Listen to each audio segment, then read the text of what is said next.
Welcome back to UAP Rant,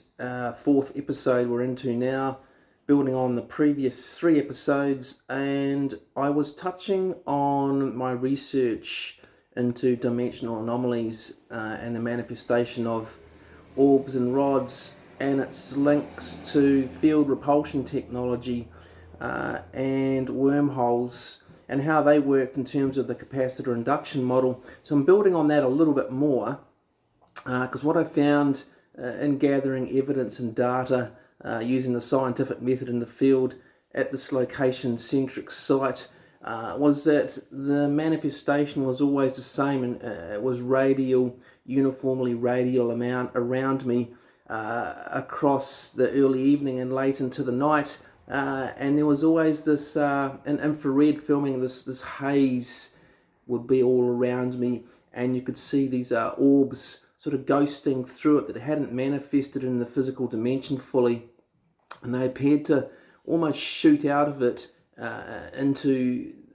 the physical space around me. Now I didn't see rods doing this, and I still haven't established the connection between rods and orbs, but it's more about the functional morphology at the moment that I'm trying to get into with how these orbs and rods work in terms of overcoming inertia, harvesting energy, and its technology application. Because to me, it's nothing new. I think this has always been there, and I think when recognized or researched too much, it is highly coveted because it's an alternate energy system. And if you go back historically, and I've done this, a lot of background research behind my data-driven field work, and I've picked out people that are not talked about in mainstream for whatever reason. And we talked about James Clerk Maxwell's original work, but I'm talking about in terms of field repulsion technology, Otis Carr,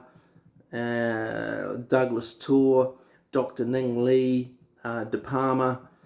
all interested in this unified field sort of theory, and I sort of, in my book that I wrote that's coming out next year, linked them all together in terms of what is the underlying concept they're all looking at, slightly different angles, and to me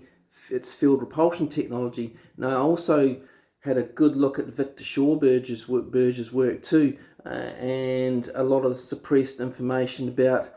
his supposed work in flying disc technology for Nazi Germany and what happened to him afterwards with his work taken off him, which he was unwittingly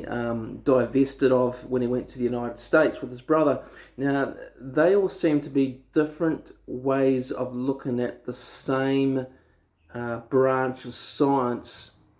Now, that's the science that is missing publicly, that should be there, and I think it's all different interpretations of field repulsion science and electric space and four-dimensional space. And I think because we've got so consumed by calling the fourth dimension time, and time is a human construct, for God's sake, it's time is a clock, and we look at a clock face and we go, okay, we're measuring time, but all time is doing is measuring the relative movement of celestial bodies, and which gives us the perception of moving forward moment to moment, and things change around us. Okay, so that's a physical phenomenon, the movement of celestial bodies. So I do not for the life of me understand why we've now called the fourth dimension time. I know that's what Einstein ended up calling it, but I don't think Einstein ever intended us to go, okay, we've done it now, science can stop, that's it, it's all decided, because that theory won out in the day, and we've kept it ever since, and now we have this whole thing called space-time. But maybe the original premise is all wrong, and that's why people just cannot see the forest for the trees, and the people that have discovered that, or maybe that's not right, and that's why we don't understand field repulsion technology, and the ones that have gone, wow, look at that, well, okay, we know how UFOs work now, let's make them ourselves. So I kind of get or feel that the orbs, or not feel, I know, the orbs and rods that I'm studying have this mechanism about them that seems to be electrochemical and tied up with harnessing energy and generating a repulsive field. And the more closely I look at my data, the more convinced I am that this is what is going on. And when I read back through our science and I go to more the fringe science and I start digging, I find this trend through history since pre and post World War II, that where this whole branch of science is just not there, but then it's alluded to